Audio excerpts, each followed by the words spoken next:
अपार स्वरूप समुद्रावरती जणू तरंग ब्रह्मा विष्णू महेश गणपती सूर्यचंद्र वरुण यम रविती देवी कुबेरही तैसेची जो सर्वज्ञानी दयाघन मुनी हृदयी ज्याचे कृती ध्यान त्याचे बुद्धी उपाधी करून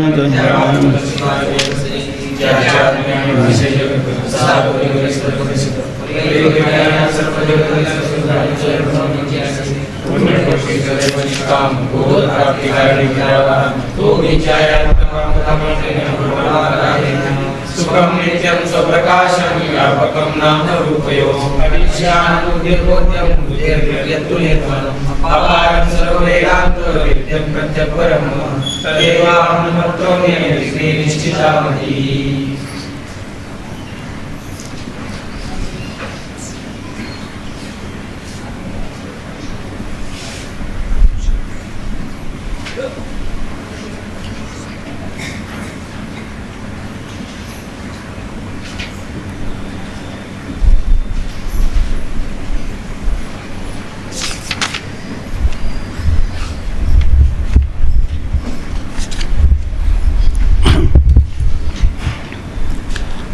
सहाव्या तरंगामध्ये जो अधिकारी आहे तो कनिष्ठ अधिकारी सांगितलेला आहे आणि ह्या कनिष्ठ अधिकाऱ्याला केलेला उपदेश आहे। तो कनिष्ठ काय आहे तर तो अधिक तार्किक आहे आणि तर्क करताना आतापर्यंत गुरुजींनी जे स्वप्नाला दृष्टांत करून जागृती स्वप्नाप्रमाणे मिथ्या आहे किंवा जागृतीतले पदार्थ देखील स्वप्नाप्रमाणे मिथ्या आहेत असं वारंवार त्याच्या बुद्धीवर आरूढ करण्याचा प्रयत्न केला। त्यापैकी दोघा भावांच्या बुद्धीवर हा सिद्धांत आरूढ झाला, परंतु हा जो तिसरा असणारा जो तर्कदृष्टी तो मात्र हे मान्य करत नाही।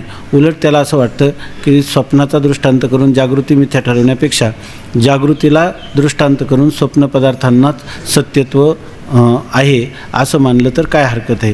त्यासाठी त्यांनी दोन प्रकारच्या युक्ती दिल्या। त्या युक्तीमध्ये तो म्हणतो की स्वप्न म्हणजे काय तर स्वप्न म्हणजे जागृतीमध्ये जे आपण चिंतन करतो त्याचं स्वप्नामध्ये स्मरण होतं। म्हणजे सगळे स्वप्नातले सगळे पदार्थ हे स्मृती ज्ञानाचे विषय आहेत आणि ते स्मृती कोणाची झाली तर जागृतीत ज्या पदार्थांचा आपण अनुभव घेतला किंवा जे पदार्थ प्रत्यक्ष पाहिले स्वप्नामध्ये त्यातच काय झालं आपल्याला स्मरण झालं, म्हणजे स्मृती ज्ञानाचं विषयत्व त्याला आहे असं तो सांगतो। आणि जागृतीमध्ये जेवढ्या पदार्थांशी आपण व्यवहार करतो ते जागृतीमध्ये सत्य आहेत आणि स्वप्नामध्ये त्याच पदार्थांचं स्मरण होतं, म्हणजे स्मृती ज्ञानाचे पदार्थसुद्धा सत्यच आहेत असं सांगतो। त्याच्यानंतर दुसरं एक तो सांगतो आणखी असं पण म्हणता येईल की स्वप्नावस्थेमध्ये म्हणजे त्याला काय करायचं कोणी स्वप्नावस्था ही सत्य ठरवायची। दुसरं एक सांगता येईल की स्वप्नावस्थेमध्ये हे जे लिंग शरीर आहे स्थूल देहामध्ये ते स्वप्नावस्थेमध्ये काय करतं ते लिंग शरीर ह्या स्थूल शरीराला सोडतं आणि बाहेरचे जाऊन जे स्वप्नातले पदार्थ पाहतात ते बाहेरच्या सत्य पदार्थांनाच ते अवलोकन करतं आणि पुन्हा स्थूल शरीरात येतं। म्हणजे स्वप्नावस्थेत दिसणारे जे बाहेरचे पदार्थ ते अर्थात काय आहेत सत्य आहेत असं ते सांगतो। तर तो म्हणतो माझ्या समजुतीत काही चूक असली तर सांगा। तर त्यांनी सांगितलं की जागृती आपलं स्वप्नातल्या पदार्थ हे स्मृती ज्ञानाचे विषय आहेत किंवा जागृतीत अनुभवलेल्या पदार्थांचंच स्वप्नामध्ये स्मरण होतं असं काही म्हणता येणार नाही, कारण या ठिकाणी फरक आहे स्वप्नामध्ये आपल्या स्मृती ज्ञानामध्ये आणि प्रत्यक्ष ज्ञानामध्ये फरक आहे। तर ज्यावेळेला स्वप्नामध्ये आपलं एक ज्ञान असं आहे की ज्याच्यामध्ये इंद्रियांचा आणि विषयाचा संबंध होतो आणि ते जे ज्ञान होतं त्याला काय म्हणतात प्रत्यक्ष ज्ञान असं म्हणतात। मग आता जागृत अवस्थेमध्ये आपल्याला प्रत्यक्ष ज्ञान होतं की नाही आणि तो काय म्हणतो आणि ज्यावेळेला त्याचं स्मरण होतं जेव्हा आपल्याला एखाद्या पदार्थाचं स्मरण होतं तेव्हा इंद्रियांचा किंवा अंतःकरण वृत्तीचा इंद्रियांच्या द्वारा त्या पदार्थाशी संबंध होतो का नाही, कारण स्मृती ज्ञानाचा विषय सन्मुख नसतो। आणि इथं स्वप्नामध्ये तर आपण म्हणतो स्वप्नामध्ये मी हत्ती पाहिला याचा अर्थ हत्तीचा आणि वृत्तीचा संबंध झाला आहे की नाही, इंद्रियांच्या द्वारा अंतःकरण वृत्ती नेत्रेंद्रियाच्या द्वारा त्या हत्तीला पाहती झाली। म्हणजे याचा अर्थ जिथं इंद्रिय आणि विषयांचा संबंध होऊन ज्ञान होतं त्या ज्ञानाला स्मृती ज्ञान कोणी म्हणतं का नाही. आणि स्वप्नामध्ये तर काय होतं, कल्पित असणाऱ्या इंद्रियांचा त्या कल्पित विषयाशी संबंध होऊनच ते ज्ञान होतं. त्यामुळे त्या ज्ञानाला स्मृतिज्ञान म्हणता येणार नाही असं त्यांनी सांगितलं. दुसरी गोष्ट, एक प्रत्यक्षाचे प्रकार सांगितले, एक अभिज्ञा प्रत्यक्ष आणि एक प्रत्यभिज्ञा प्रत्यक्ष. पहिल्यांदाच आपल्याला काय होतं, जागृतीमध्ये असा व्यवहार होतो, काही काही वेळेला आपल्याला स्मृती होते, आहे की नाही. स्मृती होते तेव्हा स्मृतिज्ञानाचा विषय परोक्ष असतो, तो प्रत्यक्ष नसतो. आणि प्रत्यक्षामध्ये दोन प्रकार दिसतात आपल्याला. एक, पहिल्यांदा ज्यावेळेला आपला इंद्रियांचा आणि विषयाचा संबंध होऊन पहिल्यांदा हा घट आहे असं ज्ञान होतं, तेव्हा त्याला म्हणतात अभिज्ञा प्रत्यक्ष. आणि कालचाच घट आज आपण जेव्हा पाहतो त्यावेळेला पूर्वीचा अनुभव, त्या अनुभवाचे संस्कार आणि आता प्रत्यक्ष इंद्रियांच्याद्वारा विषयांशी वृत्तीचा संबंध असं ज्ञान होतं, तेव्हा त्याला काय म्हणतात, म्हणजे पूर्वसंस्कार अधिक इंद्रिय संबंध यांच्यापासून ज्ञान होतं, त्याला म्हणतात प्रत्यभिज्ञा प्रत्यक्ष. आता हे जे ज्ञान आहे, स्वप्नातलं ज्ञान काय आहे, स्मृती ज्ञान आहे. स्वप्नामध्ये काय होतं, जागृतीतल्या पदार्थाची स्मृती होते. स्मृतीचा पदार्थ तर कधी सन्मुख नसतो, इंद्रियांचा त्या विषयांशी संबंध होत नसतो. आता स्वप्नाचं जर आपण चिंतन करायला गेलो तर आपण सरळ सांगतो की स्वप्नामध्ये आपल्याला असं कधी स्वप्न पडतं की नाही, कालचाच पाहिलेला पदार्थ मी आता पाहत आहे असं स्वप्न पडतं की नाही. कालचंच माझं घर आहे. स्वप्नामध्ये जेव्हा घर आपल्याला दिसतं त्यावेळेला आपलं अगोदरही त्या घराचा अनुभव घेतलेला आहे, ते संस्कार आहे, त्याच घराला आता इंद्रिय संबंधाने आपण पाहतो. प्रत्यभिज्ञा प्रत्यक्ष होतं की नाही. किंवा एखादा पदार्थ नवीनच एखाद्या माणसाची आपली ओळख होते आणि तो रामराव आहे असं आपल्याला कळतं, त्यावेळेला इंद्रियाच्या संबंधातून प्रत्यक्ष हा रामराव आहे असं ज्ञान झालं की नाही. ते कोणतं प्रत्यक्ष आहे, अभिज्ञा प्रत्यक्ष.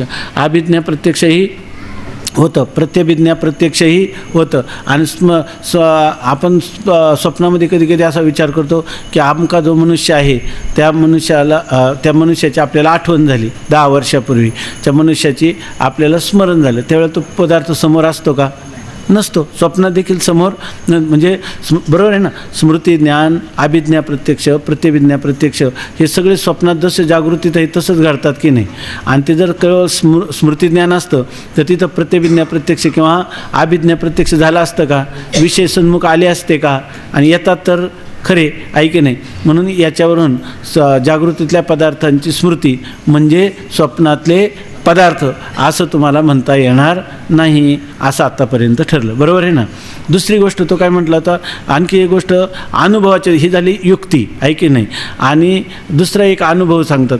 कोणतीही गोष्ट जर अनुभवाच्या विरुद्ध कोणी जरी सांगितलं, जसं श्रुती आहे, श्रुतीनं जर सांगितलं की अग्निना सिंचती, अग्नीनं सडा टाकतो असं जर सांगितलं तर कोणी ऐकेल का, का नाही. कारण अग्नीनं कसा सडा टाकला जाईल, त्या ठिकाणी शेण पाण्यामध्ये मिश्र करून सडा टाकला जातो किंवा केवळ पाण्याने सडा टाकला जातो. जलेनं सिंचती, जलाच्या द्वारा सडा टाकला जातो, हे कोणी मान्य करेल. तसा अनुभवाचा आपलाप किंवा निषेध करता येत नाही. मग अशा दृष्टीनं जर पाहिलं तर कोणी म्हणायला लागलं की स्वप्नातले पदार्थ हे स्मृतिज्ञानाचे विषय किंवा जागृतीतल्या पदार्थांचं स्मरण स्वप्नामध्ये होतं. मग जेव्हा मनुष्य पुन्हा स्वप्नातून जागृत अवस्थेत येईल त्यावेळेला तो काय म्हणेल की मी स्वप्नात ह्या जागृतीचं अनुभवलेल्या पदार्थांचंच मला स्वप्नात स्मरण होतं असं म्हणेल का स्वप्नातले पदार्थ पाहिले म्हणेल. नाही, जर स्मृतिज्ञान असलं तर काय म्हणेल, मला स्मरण झालं असं म्हणेल. मग जागा झालेला म्हणून मला स्वप्नामध्ये स्मरण झालं असं म्हणतो हत्तीचं, का मी ते हत्ती पाहिला म्हणतो. मग याचाच अर्थ ते स्मरण नाही, कारण स्मृतिज्ञानाचा विषय काय असतो, सन्मुख नसतो. आणि त्याला अनुभव काय तो स्मृतिज्ञानाचा विषय सन्मुख आहे. तिथं तो काय म्हणतो, स्वप्नात मी माझ्या डोळ्यांनी पाहिला म्हणजे तिथं इंद्रिय पण होते. इंद्रियांचा विषयात संबंध होण्यासाठी अंतःकरण वृत्तीसुद्धा होती, ती इंद्रियांच्या द्वारा गेली. हे डोळे जरी झाकलेले असले तरी त्याच्या स्वप्नातले डोळे उघडेच आहेत ना, आहे की नाही. म्हणजे स्वप्नातली कल्पित इंद्रियांचा संबंध होऊनच झालं आहे ना. म्हणजे याचाच अर्थ अनुभवाचा विरुद्ध आपल्याला बोलता येत नाही. आणि आपला अनुभव काय, कधीही मनुष्य स्वप्नातून जागा झालेला मला हत्तीचं स्मरण झालं असं म्हणत नाही, तर त्या स्वप्नातला पदार्थ मी प्रत्यक्ष पाहिला असं तो म्हणतो. याचाच अर्थ जागृतीत अनुभवलेल्या पदार्थांचं स्मरण स्वप्नामध्ये होतं आणि ते स्मरण ज्ञानाचे किंवा स्मृती ज्ञानाचे विषय आहेत असं कधीही म्हणता येणार नाही. यासाठी प्रमाण काय आहे, अनुभव हे प्रमाण आहे की नाही. आता युक्ती कोणत्या सांगितल्या होत्या? स्मृती ज्ञानाचा पदार्थ सन्मुख नसतो आणि या ठिकाणी प्रत्यक्ष ज्ञानाचा पदार्थ सन्मुख असतो. त्यामुळे त्याला तिथं स्वप्नामध्ये तो पदार्थ सन्मुख असतो म्हणून त्याला तुम्हाला स्मृतीज्ञान त्या पदार्थाचं झालं असं म्हणता येणार नाही. युक्तीनं सांगितलं, ह्या अनुभवाने सांगितलं. आणि पुढं जाऊन ह्या 4थ्या परिच्छेदाच्या शेवटी आणि 5व्या परिच्छेदाच्या अगोदर याला मांडुक्य उपनिषदप्रमाणे म्हणजे श्रुती, युक्ती आणि अनुभवाने स्वप्नातला पदार्थ हा स्मृती ज्ञानाचा विषय नाही हे त्या ठिकाणी एकदम घट्ट दृढ करून आपल्याला सांगतात. असा विषय चालू आहे. ठीक आहे ना. आता बघा हा तिसरा स्वप्नामध्ये काय हां तुम्हीच विचाराल ते कसं होतं? काय सांगता येतं का महाराज म्हणतात ते? नाही ते दिसत नाही आम्हाला, ते कानाच्या स्पर्शी होतं. हां कानाने जे ऐकलं तुम्ही खांबाचा स्पर्श झालेला आहे तर बुवा त्या हत्तीचा पाय खांबासारखा असतो. असे त्याच्या प्रकारच्या वृत्तीला आकार प्राप्त होतो. बरोबर ना. तुम्हाला समजा स्वप्न पडलं तर कसं होतं? दिसतं का? नाही दिसत नाही. ऐकायला येतं. आम्ही अनुभवलेलं सगळ्या गोष्टी आम्ही दिसतं हे आम्हाला कसं दिसतं हे माहीतच नाही ते. कसं दिसतं हे प्रकाश तुम्ही म्हणता ना प्रकाश हा नावाचा कसला प्रकाश हे आम्हाला माहीत नाही. स्वप्न पडतं ना पडतं. हां स्वप्नामध्ये दुसरे नाही का शब्द ऐकण्याचं संस्कार नाहीत का? ते अनुभवले नाही का? स्पर्श नाही का? रूप नाही अनुभवलं, फक्त रस नाही अनुभवला का? गंध नाही का अनुभवला? तेच पडणार त्याच्यामध्ये. प्रकाशाची कल्पना पण येणार नाही कारण अनुभूत पदार्थांचाच काय होतो? संस्कार होतो आणि तो संस्कार उद्भूत झाला असताना त्याचं काय होतं? ज्ञान होईल नाही का त्याचं. पाठामध्ये ऐकलं स्वप्न दिसतं म्हणजे संस्कार झाले. हां स्वप्नामध्ये तसं वाटतं का कधी एखादं स्वप्न पडतं? हां दिसणं म्हणजे याचा अर्थ अनुभवाला येणं. दिसतं म्हणजे त्याचं ज्ञान होणं. आकार कोणत्या पदार्थ कोणत्या रीतीनं त्याचं ज्ञान होतं आणि ते ज्ञान होतं म्हणजे त्याचं स्मृती ज्ञान होतं असं नाही. त्याच्या ठिकाणी त्याचं काय अभिज्ञा किंवा प्रत्यभिज्ञा प्रत्यक्ष होतं. हे सगळे विषय कळू शकतात याच्यामध्ये. म्हणून अंध पुरुषाला ब्रह्मज्ञान होऊ शकतं, बधिर पुरुषाला ब्रह्मज्ञान होणार नाही. कारण त्याला लागतं गुरूंनी उच्चारलेली जे काही तत्वमसी महावाक्याचा श्रोत्याच्या अधिकारी श्रोत्याच्या श्रोत्राशी संबंध होऊन मग आम ब्रह्मास्मी इत्याकारकृती होते. त्यामुळं बधिर पुरुषाला ज्ञान होणार नाही. त्याने आणखीन एक शंका केली की त्याच्यात समजा त्याला वाचून ज्ञान होईल पण त्याला त्या शब्दांची शक्ती कळायला जर तो पूर्वीचं खूपच महान पुण्य असलं तर कदाचित एखाद्या विरळाला होऊ शकतं. नाही म्हणता येणार नाही शास्त्राध्ययनाच्या द्वारा. ईश्वर कृपा जर एखाद्यावर असली पण होत नाही. बधिर माणसाला ज्ञान होत नाही, झोपेतल्या माणसाला ज्ञान होत नाही, बधिर माणसाला ज्ञान होत नाही, तत्त्वज्ञान होऊ शकत नाही या जन्मामध्ये. आणि समाधीनिष्ठ पुरुषालाही समाधीमध्ये ज्ञान होत नाही. झोपेतल्या पुरुषाला, मूर्छापन्न पुरुषाला, बधिर पुरुषाला तत्त्वज्ञान होऊ शकत नाही कारण तो त्याचा अधिकारी नाही. टीव्ही पुढे बसवलं, हां टीव्ही पुढे बसवल्यानंतर तो काय म्हणतो? मी टीव्ही बघत आहे. हां तो बघत आहे का ऐकत आहे? ऐकत आहे. तशी माणसाची दृष्टी होती. हां तो पण म्हणतो मी टी व्ही बघितला. बघितली असं हां टी व्ही बघितला काय? टी व्ही ऐकला त्याने.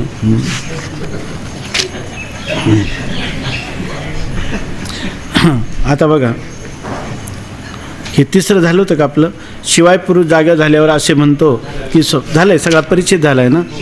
हां आता शिष्य म्हणतो. हां शिष्य म्हणतो त्या विलक्षण पदार्थाचे स्वप्नातील ज्ञान पूर्वजन्माच्या ज्ञानसंस्काराने होईल. या जन्मातील ज्ञानसंस्काराने स्वप्नात स्मृती होते असे माझे म्हणणे नाही. कारण कोणाचीही प्रवृत्ती अनुकूल ज्ञानाने होते. बालकाची स्तनपानाच्या ठिकाणी जी प्रथम प्रवृत्ती होते ती जन्मांतरीच्या स्तनपानाच्या अनुकूल ज्ञानाने होते. म्हणून या जन्मातील अज्ञात पदार्थांचाही अन्य जन्माच्या ज्ञानसंस्काराने स्वप्नामध्ये विलक्षण ज्ञानाची स्मृती संभवेल. आता त्यांनी असं सांगितलं की स्वप्नामध्ये ज्या पदार्थांचं ज्ञान होतं, आपण काय म्हणतात स्वप्नामध्ये ज्या पदार्थांची काय होते? स्मृती होते. स्मृती कोणती होते? जो पदार्थ जागृतीमध्ये अनुभवला असेल त्याच पदार्थाचं स्वप्नामध्ये स्मरण होईल. कारण अननुभूत ज्या पदार्थाचा मनुष्याने कधी अनुभव घेतला नाही त्या पदार्थाची स्मृती देखील होत नाही. जसं अमेरिकेमध्ये असणारा एखादा पदार्थ आहे तो आपण कधी पाहिलाच नाही आणि म्हणे की माझ्या स्वप्नात आला. स्वप्नात कधीच म्हणजे तो स्वप्नात येऊ शकत नाही, कारण त्या पदार्थ कधीच स्वप्नात येत नाही. मला त्याचं स्मरण झालं, मी एक पदार्थ कधीच पाहिला नाही आणि मी म्हणायला लागलो की मला त्याचं काय झालं, स्मरण झालं. असं आपण म्हणू का कधी? नाही, कारण ज्या पदार्थ अनुभवला नाही, 10 वर्षापूर्वी अनुभवला असलं तर 10 वर्षांनी का होईना मला आज त्याचं स्मरण किंवा स्मृती होईल. पण जो पदार्थ कधी अनुभवलाच नाही त्याचं स्मरण पण होणं शक्य नाही. पण स्वप्नामध्ये तुम्ही काय म्हणता, सगळे पदार्थांचं काय, स्वप्नातले सगळे पदार्थ कशाचे, स्मृती ज्ञानाचे विषय, सगळ्या पदार्थांचं स्मरण होतं. आणि स्मरण कोणाचं होतं, अनुभवपूर्वक असतं. अनुभव कुठं आलेला असतो, जागृतीत आलेला असतो. आता तुम्ही स्वप्नाचं चिंतन करा की स्वप्नामध्ये कधी कधी असं काही स्वप्न पडतं की ज्या पदार्थाचा आपल्याला जागृतीमध्ये कधीही अनुभव आला नाही, अशा प्रकारचं स्वप्न पडतं. मग असं व्हायला पाहिजे, जर जागृतीतल्याच पदार्थांचं स्वप्नात स्मरण होतं तर जो पदार्थ जागृतीमध्ये पाहिला असेल त्याच पदार्थाचं काय व्हायला पाहिजे, स्वप्नामध्ये स्मरण व्हायला पाहिजे. परंतु असं कधी कधी घडतं की ज्या पदार्थ आपण जागृतीमध्ये कधीही पाहिला नाही तो पण स्वप्नामध्ये येतो, असं होतं.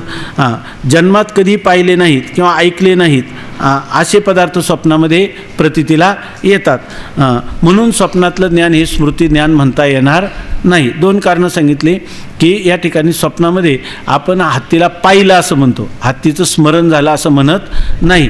पुन्हा स्वप्नामध्ये असे की जे जागृतीत कधी पाहिले नाही त्या पदार्थांचंही स्वप्नामध्ये आपल्याला दर्शन किंवा ज्ञान होतं. म्हणून त्या ठिकाणी स्वप्नातल्या पदार्थांना स्मृती ज्ञानाचं विषयत्व आहे किंवा स्वप्नातले जे ज्ञान आहे त्या पदार्थांचं जे ज्ञान आहे ते स्मृती ज्ञान आहे असं म्हणता येणार नाही, असं शिष्य आपलं असं श्रीगुरू सांगतात. त्याच्यावर आता शिष्य पुन्हा शंका घेतो. कसं बघा, त्या विलक्षण पदार्थांचे स्वप्नातील ज्ञान पूर्वजन्माच्या ज्ञान संस्काराने होईल. तो म्हणतो माझं कुठं असं म्हणणं आहे का या जन्मातल्या जागृतीमध्ये जे पदार्थ पाहिले तेच पदार्थ स्वप्नात येतात असं म्हणत नाही. समजा या जन्मात त्यांनी कधी त्या पदार्थाचा अनुभव घेतला नाही तरीसुद्धा त्यांनी पूर्वजन्मात त्याचा अनुभव घेतलेला असतो. आणि या जन्माच्या अगोदर काय त्याचा एकच जन्म झाला आहे का? मागे बहुता जन्मी हेच करिता आलो आम्ही, मागे अनेक जन्मामध्ये आम्ही स्वप्नाला सत्य मानित सगळी जीवन घालवीत आलेलो आहे. त्यामुळं आम्हाला काही याच जीवनात हा संस्कार आहे असं नाही, तर मागच्या जन्मात असणाऱ्या जे संस्कार आहे त्या संस्कारामुळं त्या जन्मातल्या अनुभवाचा आम्ही जो अनुभव घेतला त्या अनुभवाच्या संस्कारामुळं आता काय होतं, या जन्मातल्या स्वप्नामध्ये त्या पूर्वीच्या जन्मातल्या पदार्थांची काय होते, स्मृती होते. आमचं असं म्हणणं नाही का या जन्मात तुम्हाला संस्कार पाहिजे, मागच्या जन्मातला असला तरी चालेल असं तो म्हणतो. या जन्मातील ज्ञानसंस्काराने स्वप्नात स्मृती होते असे माझे म्हणणे नाही. माझं कुठं म्हणणं आहे का या जन्मात ज्या जागृतीतला जो अनुभव असेल त्याचाच संस्कार होतो आणि त्याच संस्कारद्वारा त्या अनुभवाचं काय होतं, स्वप्नामध्ये स्मरण होतं असं माझं म्हणणं नाही. मागच्या अनेक जन्मामध्ये कोणत्याही जन्मात तो संस्कार असतोच, म्हणजे कोणत्या तरी जन्मात त्यांनी त्याचा अनुभव घेतला असतो. मधल्या जन्मात नाही तर त्याच्या 4 जन्मानंतरही त्याला त्याचं स्मरण होऊ शकतं. जसं इथं 10 वर्षांनी होतंच की नाही तसं ते अनेक जन्मानंतर होतं. त्या जन्माचा संस्कार आपलं संस्कार जो आहे तो मध्ये मानला आम्ही, आता अनुभव घेतला, पुढे तो संस्कार राहिला आणि नंतर त्या संस्कारानुरूप जेव्हा योग्य परिस्थिती आली तेव्हा त्याचं काय झालं, स्मरण झालं. कारण कोणाचीही प्रवृत्ती अनुकूल ज्ञानाने होते. ते म्हणतात कोणतेही जे स्मरण जे होतं समजा ते कशाने होतं, पूर्व अनुभवाने काय होतं, स्मृती ज्ञान होतं. आता दुसरं एक तो उदाहरण सांगतो. लहान मुलगा आहे, त्याच्यासाठी ह्या जन्मात पाहिजे असं नाही, पूर्वजन्मातलं जरी त्याने अनुभव घेतला असेल तर त्या अनुभवाचा संस्काराने त्याला स्मृती होऊ शकते पूर्वजन्मातल्या अनुभवाने. त्यासाठी उदाहरणे शंकरानंदीमध्ये पण हे उदाहरण दिले. जसं एखादं लहान बालक आहे, त्याच्या आईच्या प्रसूतीनंतर त्याच्या जन्मानंतर त्याला स्तनपान करण्यासाठी स्तनाला लावलं की ते आपोआप ते दुधाला काय करायला लागतं, चोषण करायला लागतं. आता त्याला कधी शिकवलं का आईच्या बालकात अशा प्रकाराने तू हे दुग्धाचं शोषण कर म्हणजे काय होईल, तुझं पोषण होईल असं त्याला कोणी सांगितलंय का? नाही. मग हा संस्कार त्याला कुठून आला? हा संस्कार त्याला मागच्या जन्मामध्ये तो ज्या योनीमध्ये जन्माला गेला तिथं आईच्या दुधाचा त्यांनी काय केलं, स्तनपान केलेलं आहे की नाही. मग तो संस्कार आहे की नाही आणि त्याची त्याला आठवण आली आणि म्हणून तो त्या गोष्टी करण्यासाठी प्रवृत्त झाला. बरोबर आहे की नाही उदाहरण. म्हणून कोणाचीही प्रवृत्ती अनुकूल ज्ञानाने होते.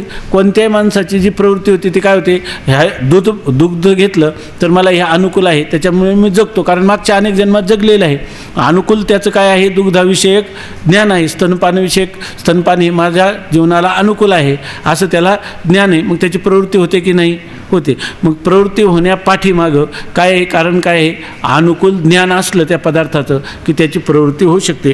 बालकाची स्तनपानाच्या ठिकाणी जी प्रथम प्रवृत्ती होते ती जन्मांतरीच्या स्तनपानाच्या अनुकूल ज्ञानाने होते.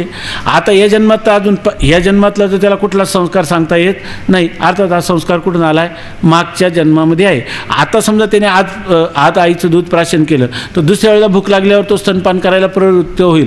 त्यावेळेला त्याचा संस्कार कुठं आला, प्रथम स्तनपानापासून आला. पण हे प्रथम स्तनपानातला संस्कार कुठून आला तर मागच्या जन्मापासूनचा हा संस्कार आहे की अनुकूल पदार्थाचं अनुकूल ज्ञान झालं की त्याच्या ठिकाणी प्रवृत्ती होते. आईचं स्तनपान हे मला अनुकूल आहे असं पाहून त्याची प्रवृत्ती होते.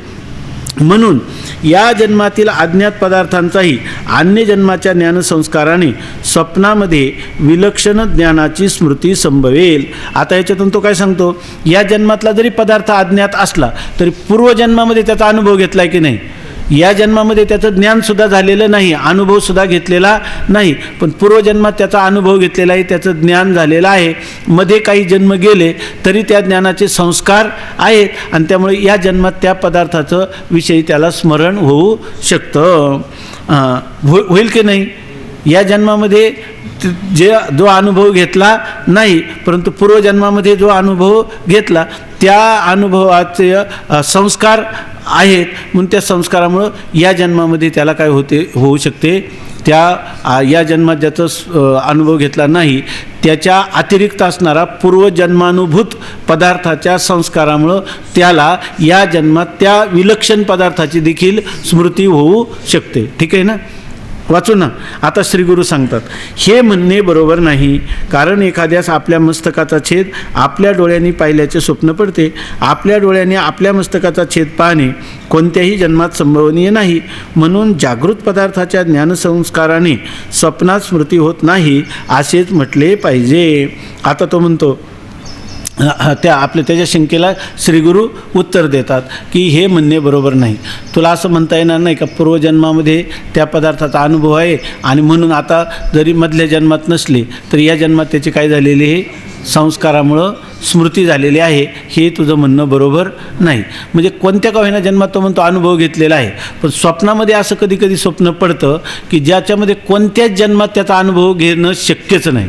उदाहरणार्थ सांगतात, कारण एखाद्या माणसाला असं स्वप्न पडतं की आपलं स्वतःचं मस्तक, बरोबर ना, आपलं मस्तक एक जणाने तोडलं आणि त्या मस्तकाचा छेद कोण पाहते, आपणच पाहते. आपला मस्तकाचा छेद केला, समोर ठेवलं आणि कोण पाहते पुन्हा, आपणच. आता आपल्या मस्तकाचा छेद करून समोर ठेवला आणि ते आपणच पाहणं हे कधी शक्य आहे का. हा असा कोणाला अनुभव आला आहे का, नसू दे ह्या जन्मात, पण कोणत्या तरी जन्मात येणं शक्य आहे का, नाही. पण स्वप्न असं पडू शकतं की नाही. स्वप्नामध्ये कालच मी सांगितलं किंवा तो मनुष्य म्हणतो मला आज मोठं विलक्षण स्वप्न पडलं. काय पडलं तर म्हणे मी रात्री मरण पावलं, स्वप्नामध्ये मरण पावलं आणि मरण पावल्यावर सगळ्या लोकांनी मला ताटीवर एकदम घट्ट बांधून ठेवलं आणि सगळे लोक राम बोलो म्हणत चालले आणि मी पुढं घोंगडी पांघरून काय मडकं धरून पुढं चाललो. आता जर ताटीवर तो मरण पावला तर मडकं धरून चालला कसा काय बरं. असं कोणत्या जन्मात झालेलं असेल का कधी, आहे की नाही. पण स्वप्न पडू शकतं की नाही, स्वप्न पडू शकतं की नाही. या राहाटी माझी न घडे काही स्वप्नाच्या राहाटीमध्ये काही पण घडू शकतं. काय संकल्पे विन स्वप्न का न लाविता दांगीचे बन न रचिता गंधर्व भवन उठी जैसे. आणि दुसरी ओवी हां ते पाहिजे. चालते आहे मार्ग सांडे आणि पारखी आहे अखरे पडे. किती पारखी मनुष्य असला तर त्याचं कधी कधी खोटं ठरतं की नाही. अखरे पडे म्हणजे खोटं त्याचं होतं. तसं किती जरी संस्कार मानणारा असला, अनुभव मानणारा असला, पण हा अनुभव कोणत्या जन्मात येऊ शकतो, स्वतःचा शिरच्छेद आणि स्वतःच्या डोळ्यांनी पाहिला असं बरं स्वप्न पडू शकतं की नाही. असं मग जागृतीत, ह्या कोणत्या जागृतीत हा संस्कार झालेला आहे कधी आपल्याला. आपण कधी पाहिलं का आपलं मस्तकाचा शिराचा छेद झाला आणि आपण डोळ्यांनी पाहतो. पण या जन्मात नाही म्हणे, मागच्या जन्मात नाही. पार अनादी असू दे तुझं ब्रह्म स्वरूपापासून इतका अनादी तुझे जन्म असू दे, परंतु तुला कधीतरी असा संस्कार व्हायला असा अनुभव आला आहे का, नाही, आणि स्वप्नात तर दिसतो. मग वेगळं आहे की नाही? मग ते स्वप्नातलं जे पदार्थ आहे ते पदार्थांची स्मृती झाली असं तुला कधी म्हणता येईल का?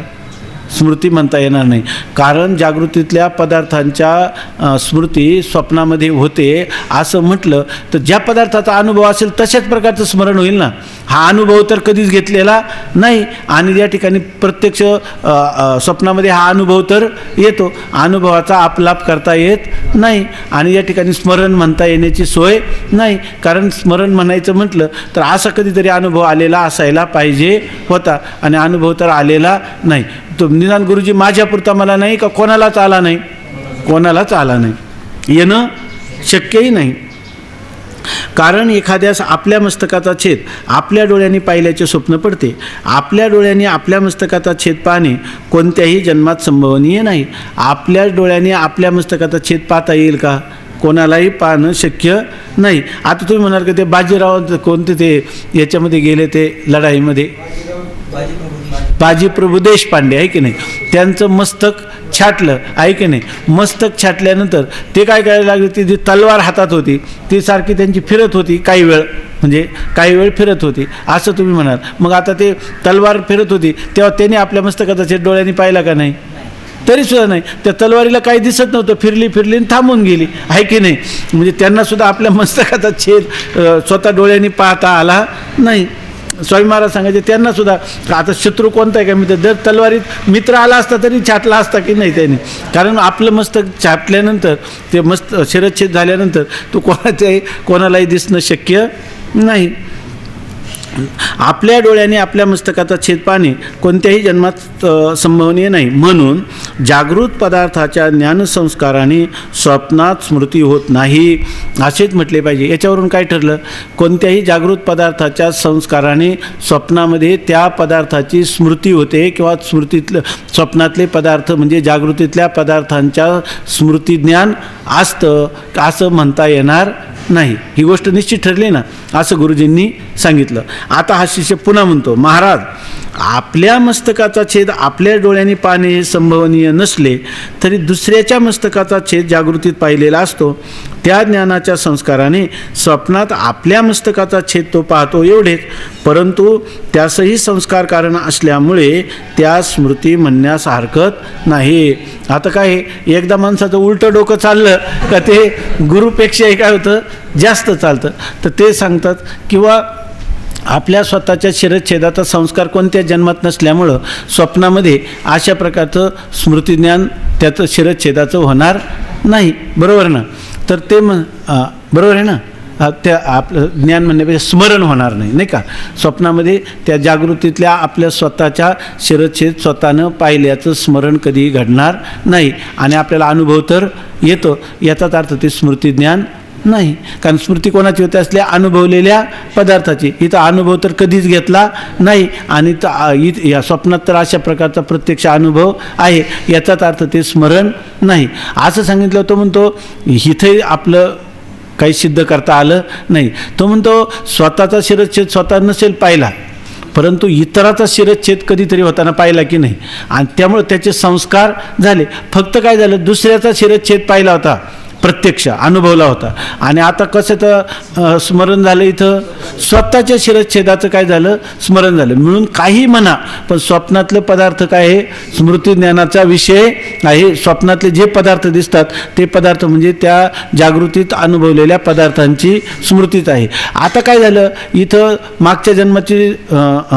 जन्माचा अनुभव तर काही तुम्हाला सिद्ध करता आला नाही, अनुभव सिद्ध झाला नाही की स्मृती सिद्ध करता आली नाही. आता तो म्हणतो गुरुजी तुम्ही बारकाईनं लक्षात घ्या की आपल्या स्वतःचा शिरच्छेद आपण पाहिला असं मी म्हणतच नाही, पण असा संस्कार असू शकतो की नाही, आपण उघड्या डोळ्यांनी दुसऱ्याने केलेल्या दुसऱ्याचा शिरच्छेद तर आपल्या उघड्या डोळ्यांनी पाहिला की नाही, प्रत्यक्ष अनुभवला की नाही, आणि त्याचे आपल्यावर संस्कार झाले की नाही, झाले. आता आपण जेव्हा स्वप्नात झोपलो आणि जेव्हा आपल्याला स्वप्न पडलं तेव्हा दुसऱ्याचा शिरच्छेद पाहिला होता, त्या अनुभवाचा संस्कार, आणि तो इथं उद्भूत काय झाला, जणू काय आपणच आपल्या मस्तकाचा शिरच्छेद पाहिला असं त्याचं काय झालं, स्मरण झालं किंवा स्मृतिज्ञान झालं. असं होऊ शकतं की नाही, असं तो म्हणतो. आता काल महाराज म्हणले ना, गुरु त्याचं काय केलेलं आहे, बारसं जेवलेलं आहे. त्यामुळं यांनी आता तर आपल्याला वाटतं की बरोबर आहे, जे माणूस स्थूलमानाने पाहतो बरोबर आहे, दुसऱ्याचा शिरच्छेद पाहिला आणि त्याला काय झालं आहे, रस्त्याने गाडीमध्ये जाताना आपल्याला असं होऊ शकतं की नाही, एखाद्या माणसाचा खिसा कापला तो खूप हळहळ करत होता, आपण लगेच आपला खिसा चाचून पाहिला,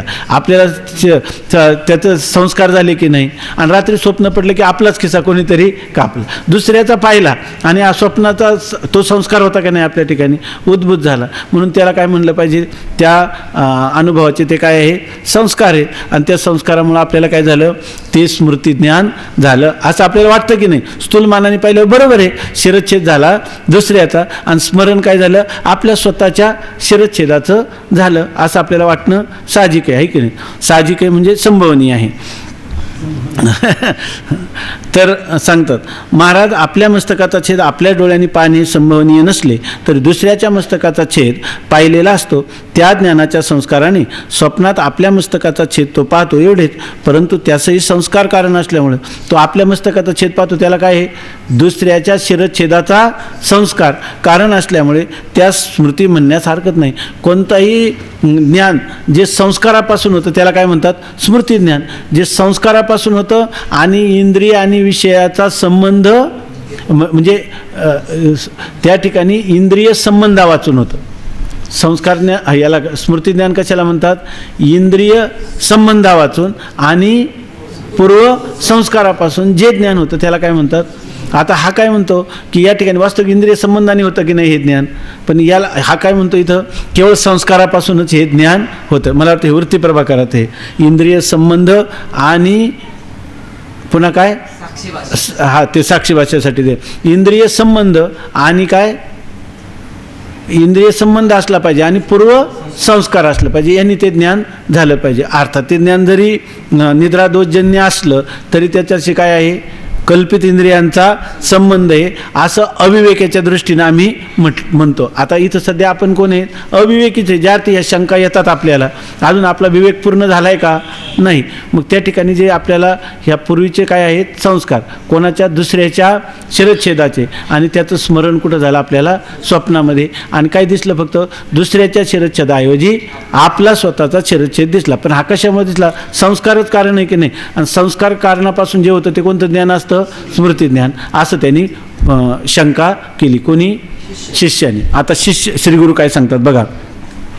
श्रीगुरू म्हणतात हे म्हणजे स्वप्नातलं ज्ञान हे स्मृती ज्ञान म्हणायला हरकत नाही असं त्या शिष्याने काय केलं, ठामपणे सांगितलं. आता श्रीगुरू त्याचं खंडन करतात. बघा आता एवढा परिच्छेद समजला म्हणजे हे जे हा जो परिच्छेद आहे हा परिच्छेद चांगला आपल्याला समजला असा अर्थ आहे. बघा आता थोडं एकाग्र व्हा म्हणजे सोपं आहे. श्रीगुरू म्हणतात हेही म्हणणे बरोबर नाही, म्हणजे तो म्हणतो ना, संस्कारापासून दुसऱ्याच्या शिरच्छेदाच्या संस्कारामुळं आपल्या स्वतःचा शिरच्छेद आपण पाहिला, अशा प्रकारचं स्मृतिज्ञान स्वप्नामध्ये झालं, हे तुझं जे म्हणणं आहे हे म्हणणं बरोबर नाही, हेही म्हणणे बरोबर नाही. कारण मग संस्कार कोणाचा झाला, ज्ञात पदार्थाचा संस्कार, आणि स्मृती कोणाची झाली, अज्ञात पदार्थाची. म्हणजे कोणताही पदार्थ ज्ञात झाला तर कोणत्याही प्रकारच्या पदार्थाचं काय होईल, स्मरण. फक्त काय पाहिजे, संस्कार. कोणत्याही ज्ञात पदार्थाच्या संस्कारापासून कोणत्याही अज्ञात पदार्थाची तुम्हाला स्मृती व्हायला लागेल. जो पदार्थ कधी पाहिला पाहिजे, अनुभवला पाहिजे असं नाही, कोणत्या तरी एका पदार्थाचं तुम्हाला काय झालं, ज्ञान झालं, आहे की नाही. आणि स्मृती कशाची झाली, कोणत्याही अज्ञान पदार्थाची स्मृती झाली असं मानावे लागेल. आणि ही गोष्ट काय आहे, सर्वथैव पूर्णपणे युक्तीच्या काय आहे, विरुद्ध आहे, आपलं अनुभवाच्या विरुद्ध आहे. हे सर्व काय आहे, असा कोणाला अनुभव झाला का, मला संस्कार झाला एका पदार्थाचा आणि स्मृती झाली अज्ञात दुसऱ्या, जो पदार्थ कधीच पाहिला नव्हता त्याचीच काय व्हायला लागली, मला स्मरण झालं. कशामुळं, एका पदार्थाचा ज्ञात संस्कार झाला होता ना, त्याचं ज्ञान झालं होतं. ज्ञात पदार्थाच्या संस्कारापासून अज्ञात कोणत्याही पदार्थाची स्मृती होऊ लागेल असा जगामध्ये कोणाचाही अनुभव नाही. ह्यामुळे हे सर्वथैव अनुभवाच्या विरुद्ध आहे. म्हणून स्वप्न ज्ञानात स्मृती मानणे घडत नाही. याच्यावरून स्वप्न ज्ञानाला स्मृती ज्ञान असं कधीही म्हणता येणार नाही. आता स्वप्न स्मृती खंडनाविषयी अनेक युक्ती ग्रंथकारांनी सांगितले आहेत, परंतु स्मृती ज्ञानाचा विषय सन्मुख प्रतीत होत नाही हे पूर्वोक्त दूषण अति प्रबल आहे. याविषयी खूप मोठमोठे विचार अनेक ग्रंथकारांनी केलेले असणार दर्शनकाराने. की काही झालं तर स्वप्नस्थ पदार्थ हे स्मृती ज्ञान, स्वप्नातल्या पदार्थाचं ज्ञान हे स्मृती ज्ञान नाही, किंवा स्वप्नस्थ पदार्थ हे स्मृती ज्ञानाचे विषय नाहीत. याच्याविषयी आणखी काही युक्त्या केल्या असतील, म्हणजे जे गंभीर चिंतन करणारे दुसऱ्या कोणी ग्रंथकारांनी. पण सर्वात आपल्याला सर्वात महत्त्वाचं दूषण त्याला कोणतं देता येतं की स्मृतीचा पदार्थ हा सन्मुख नसतो आणि स्वप्नातला पदार्थ हा सन्मुख भासतो, आहे की नाही. म्हणून याला स्वप्नातल्या पदार्थाला स्मृती ज्ञान म्हणता येणार नाही. सर्वात प्रबल दूषण कोणतं द्यायचं, स्मृतीतला पदार्थ सन्मुख नसतो आणि जर सन्मुख नसेल तर त्याला स्मृतीचा पदार्थ म्हणता येईल का, नाही. स्मृतीचा पदार्थ जर सन्मुख नसेल तर त्याला म्हणता येईल स्मृती, आहे की नाही. आणि जर स्मृती ज्ञानाचा पदार्थ जर आपल्या सन्मुख असेल तर त्याला स्मृती ज्ञान म्हणता येईल का, का तो कोणत्या ज्ञानाचा विषय, प्रत्यक्ष ज्ञानाचा विषय असंच म्हणावं लागेल. स्वप्न स्मृती खंडनाविषयी अनेक युक्ती ग्रंथकारांनी सांगितल्या, परंतु स्मृती ज्ञानाचा विषय सन्मुख प्रतीत होत नाही. हे पूर्वोक्त दूषण अतिप्रबल आहे. स्वप्नामध्ये तर हस्त्यादी सन्मुख प्रतीत होतात, म्हणून स्वप्नस्थ पदार्थांच्या ज्ञानात स्मृती म्हणणे अत्यंत निर्युक्तिक आहे. हे युक्तीच्या सुद्धा कसं आहे, जसं विरोध आहे, अनुभवाच्या विरुद्ध आहे, तसंच युक्तीच्या.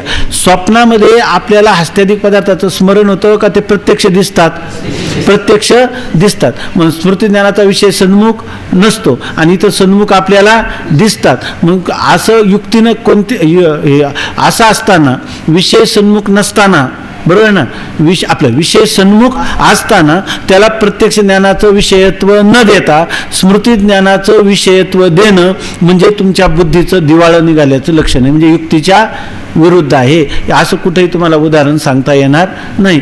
किंवा काय विषय तर सन्मुख आहे आणि त्याला काय म्हणायचा, स्मृती ज्ञानाचा विषय, असं कुठं आहे का. याला कोणती युक्ती देता येते का, तुम्हाला उदाहरण सांगता येईल का, एखादं उपपत्ती सांगता येईल का, नाही. म्हणून हे जसं अनुभवाच्या विरुद्ध आहे तसं युक्तीच्या पण विरुद्ध आहे. काय विरुद्ध आहे युक्तीच्या किंवा अनुभवाच्या, स्वप्नातले पदार्थ स्मृती ज्ञानाचे विषय आहेत हे म्हणणं हे अनुभवाच्या आणि युक्तीच्या विरुद्ध आहे, सर्व थैव विरुद्ध आहे असं सांगितलं. आता त्यांनी दुसरं एक सांगितलं होतं, तिसरं एक विकल्प केला होता, काय की लिंग शरीर स्थूल शरीराच्या बाहेर जाऊन सत्य असणाऱ्या जागृतीतल्या त्या सत्य पदार्थांना पाहतं. कोणत्या अवस्थेमध्ये, स्वप्न अवस्थेमध्ये. जागृतीत जे पदार्थ आपल्याला दिसतात, स्वप्नामध्ये गेल्यानंतरही त्या ठिकाणी ते जागृतीतले जे पदार्थ, एखाद्याला सर्प आला स्वप्नात तर तो सूक्ष्म शरीर कुठं जातं, त्या वारुळात असणाऱ्या सर्पापर्यंत जातं आणि तिथून पाहून येतं. म्हणजे याचा अर्थ त्यांनी स्वप्नात पाहिलेला जो विषय आहे तो विषय सत्य आहे की नाही, सत्य आहे. म्हणून त्यांनी सांगितलं की तो मिथ्या नाही. स्वप्नातले पदार्थ जे मिथ्या नाही, स्वप्नातले पदार्थ सुद्धा काय आहे, सत्य. कारण ते कोणी ज्या सूक्ष्म शरीराने पाहिलं ते सूक्ष्म शरीर कुठे गेलं, सत्यच त्या पदार्थापर्यंत गेलं, आहे की नाही. म्हणून ते पदार्थ मिथ्या म्हणता येतील का आता तुम्हाला, नाही. आणि ती कशी प्रक्रिया घडते तो म्हणतो, मीच तुम्हाला सांगतो. उपनिषदाचंच सहाय्य घेतो. आपण म्हणतो ना, स्थूल शरीर सूक्ष्म शरीर शरीराला सोडून जातं त्याला काय म्हणतात, मरण. आणि सूक्ष्म शरीर स्थूल शरीरात प्रवेश करतं त्याला काय म्हणतात, जन्म. आता ही प्रक्रिया त्याला माहीत झाली. तो म्हणतो असंच स्वप्न, याचं तो लक्षात ठेवलं त्याने. आणि तो म्हणतो स्वप्नात सुद्धा असं म्हणलं तर काय आहे, काय मरणासारखंच हे स्थूल शरीर काय आहे, जेव्हा त्याला स्वप्न पडतं तेव्हा ते हे सूक्ष्म शरीर काय होतं, हे स्थूल शरीराला सोडतं थोडा वेळ आणि जातं बाहेर फिरायला. आणि तिथं काय करतं, स्वप्नामध्ये ते सूक्ष्म शरीर काय करतं, बाहेरच्या असणाऱ्या सत्य पदार्थांना पाहतं. आणि जेव्हा स्वप्न संपतं तेव्हा काय करतं, पुन्हा आपल्या जागेवर येतं, आहे की नाही. त्याला हे लक्षात नाही की हे स्थूल शरीर जर सोडून गेलं तर लोक ह्याला राम बोलो भाई राम करतील ना, आहे की नाही. त्यांनी पुष्कळ युक्ती केल्यात पुढे. तो म्हणतो अहो ते पायाला ह्या सूक्ष्म शरीरामधले सगळे घटक लागत नाही, फक्त काय लागतंय, ज्ञानेंद्रिय पाहिजे ते पदार्थ दिसण्यासाठी. प्राणाचं जायची काय गरज आहे, प्राण इथंच राहतो, प्राण इथंच राहतो, फक्त काय करतात, इंद्रिय जातात. असे त्यांनी केलेल्या युक्त्या, पण ते नंतर येतील, असू द्या. आता तो म्हणतो स्वप्नामध्ये तर हस्त्यादी सन्मुख प्रतीत होतात, म्हणून स्वप्नस्थ पदार्थाच्या ज्ञानात स्मृती म्हणणे अत्यंत निरुक्तिक आहे. आता त्यांनी दुसरी एक युक्ती सांगितली होती, लिंग शरीर बाहेर जाऊन सत्यगिरी समुद्राधिक पाहते. या शंकेचे समाधान सांगतो ते असे. तो म्हणतो ना, लिंग शरीर बाहेर जातं आणि बाहेर असणारे सत्य समुद्र किंवा पर्वत यांना ते पाहतं, अशी शंका केली होती. तर त्या शंकेचं समाधान सांगतात आता गुरु. असे म्हणावे तर लिंग शरीर बाहेर निघण्याने जसे मरणकाली शरीर भयंकर प्रतीत होते, तसे स्वप्नकाली लिंग शरीर बाहेर गेल्यामुळे स्थूल शरीर अमंगल प्राणरहित मृत समान झाले पाहिजे. तसे तर होत नाही. स्वप्नकाली स्थूल शरीर प्राणासहित असून मंगलरूप असते, मृत समान भयंकर दिसत नाही. म्हणून स्थूल शरीर सोडून लिंग शरीर स्वप्नावस्थेत बाहेर जात नाही. तर तो म्हणतो की स्थूल शरीराला सोडून लिंग शरीर स्वप्नावस्थेमध्ये बाहेर असणाऱ्या सत्य गिरी समुद्राधिक पदार्थांना पाहतं. पण असंही तुला म्हणता येणार नाही. कारण काय आहे, आमचं सिद्धांतच असा आहे की स्थूल शरीराला लिंग शरीराने सोडलं की त्याला म्हणतात मरण. आणि अशा प्रकारे ज्या पुरुषाला हे लिंग शरीर सोडून जातं त्याचा हा देह कसा भ्यासूर भयानक असं दिसतं आहे की नाही. ज्या पुरुषावर किंवा व्यक्तीवर मनुष्य अत्यंत प्रेम करतो आहे की नाही, त्याच्याबरोबर एकांतवासात तासनतास बोलावं वाटतं. आणि तो जर मरण पावला तर लोक काय म्हणतात, भेटायला आलेले लोक म्हणतात की आता उद्या सकाळी 9 वाजता त्याची अंत्येष्टी आहे ना, मग येतो सकाळी आम्ही. ते म्हणतात नाही मग एकटं कसं राहू, मला कोणतरी जोडीदार राहा. म्हणजे आहे की नाही, याचाच अर्थ ते शरीर काय होतं, भयंकर असं दिसायला लागतं, अमंगल प्रेतरूप असं दिसायला लागतं. आणि मग ज्या वेळेला त्याचा स्थूल देहाला सोडून ते सूक्ष्म शरीर स्वप्नावस्थेत बाहेर जाईल त्यावेळेला ते शरीर काय झालं, लिंग शरीर रहित, अर्थात ते प्रेत झाला, प्रेतरूप शरीराचा भाव. मग आता पुढे काय, लक्ष यायला ठाव स्मशानीचा, त्याला स्मशानामध्ये लोकांनी न्यायला पाहिजे. पण असं कुठं दिसतं का आपल्याला स्वप्न काळामध्ये त्या एखाद्या मनुष्याला स्वप्न फारच अवघड होईल आहे की नाही. बरेचसे लोक आहे ना, लोकसंख्या कमी व्हायला वेळच लागणार नाही. कारण ते लोक कोणी पाहिलं त्याच्यात काय स्वप्न काळामध्ये प्राण नाहीत, म्हणजे लोक काय करतील, त्याला लगेच त्याला नेतील की नाही त्याला स्मशानामध्ये. पण असं केवढं व्यवहार चाललेला दिसतो का आपल्याला, याचं म्हणणं जर मान्य केलं तर शरीर भयंकर दिसतं का, तेव्हा सुद्धा त्याचे काही प्राणाची हालचाल चालू असते. त्यामुळे ते शरीर अमंगल आहे असं कोणी समजत नाही. आणि मृताप्रमाणे ते भयंकरही दिसत नाही. म्हणून स्वप्नामध्ये हे स्थूल शरीराला सोडून लिंग शरीर बाहेर जातं आणि गिरीसमुद्राधिक पदार्थ पाहतं आणि बाहेरच्या सत्य पदार्थांना पाहतं असं म्हणता येणार नाही. अर्थात स्वप्नातले सगळे पदार्थ काय आहेत, मिथ्याच आहे असंच मानणं चांगलं आहे. पण याची बुद्धी काही मानायला तयार होत नाही. म्हणून तो शिष्य आता पुन्हा आणखी शंका करतो की गुरुजी तुम्ही म्हणता ना लिंग शरीरामध्ये किती घटक आहे, 17 तत्व आहे. रात्रीत कोणी सांगितलं ना काय, पंचप्राण पंच ज्ञानेंद्रिय पंच कर्मेंद्रिय मन आणि बुद्धी. तर या ठिकाणी बाहेर जाण्यासाठी त्या ठिकाणी तो म्हणतो प्राणाची गरजच नाही, प्राण इथं राहतं. मग त्याला काय वाटतं, मग हे अमंगल असा आक्षेप येतो ना की ते काय होईल, शरीर प्रेतरूप होईल. तो म्हणजे प्रेतरूप कधी, शरीरात जोपर्यंत प्राण असतात तोपर्यंत त्याला प्रेत कोणी म्हणत नाही. लोक काय करतात, कापसाचा धागा त्याच्या नाकाला लावतात आणि जेव्हा ते धागा हलत नाही तेव्हा मेला म्हणतात. म्हणजे याचा अर्थ प्राणाचं कार्य चालू असलं म्हणजे त्याला मरण नाही. मग आता काय होतं, स्वप्नात म्हणतो प्राण शरीरातच राहतात, प्राणाचा बाहेर तो जड प्राण आहे, बाहेर जाऊन त्याचं ज्ञान, त्याला जड असल्यामुळे त्याला स्वतःचं ज्ञान नाही, इतराचं ज्ञान नाही, त्याला बाहेर जाण्याची गरज नाही. बाहेर कोण लागतं, इंद्रिय लागतात, मन बुद्धी लागते आहे की नाही, बाकीचं कोण लागत नाही. मग तो म्हणतो बाहेर कोण जातात, हे जे अंतःकरण आणि इंद्रिय ज्ञानेंद्रिय ही काय करतात, बाहेर जातात. हे बाहेर जाऊन काय करतात, त्या सगळ्या पदार्थांना पाहतात. ते बाहेरच्या कोणत्या पदार्थांना पाहतात, सत्य पदार्थांनाच पाहतात. आणि नंतर पाहून पुन्हा कुठे येतात, प्राण अगोदर असतोच आणि हे इंद्रिय आणि अंतःकरण काय येतं, पुन्हा त्या ठिकाणी स्थूल शरीरामध्ये येतं आहे की नाही. म्हणजे त्यांनी जे पाहिलं आणि स्वप्नामध्ये हे जे लिंग शरीर आहे हेच बाहेर गेलं आलं की नाही. लिंग शरीरातला प्राण गेल्याने काय होतं, तुम्हाला वाटत होतं प्राण गेला तर भयंकर व्हायला पाहिजे, भयंकर होत नाही कारण प्राणी इथंच राहतो. बरं बाहेर जाऊन त्याचा काही उपयोगही नाही. म्हणून इंद्रिय आणि अंतःकरण जातात, बाहेरच्या पदार्थांना पाहतात आणि ते परत येतात. आणि ते म्हणजे त्याचा अर्थ स्वप्नात जे पदार्थ पाहिले ते काय आहेत, सत्यच आहेत असं तो पुन्हा या ठिकाणी शंका करतो. मग पुन्हा त्या शंकेचं समाधान करतात. पुंडलिक वरदा हरी विठ्ठल श्री ज्ञानदेव तुकाराम ज्ञानेश्वर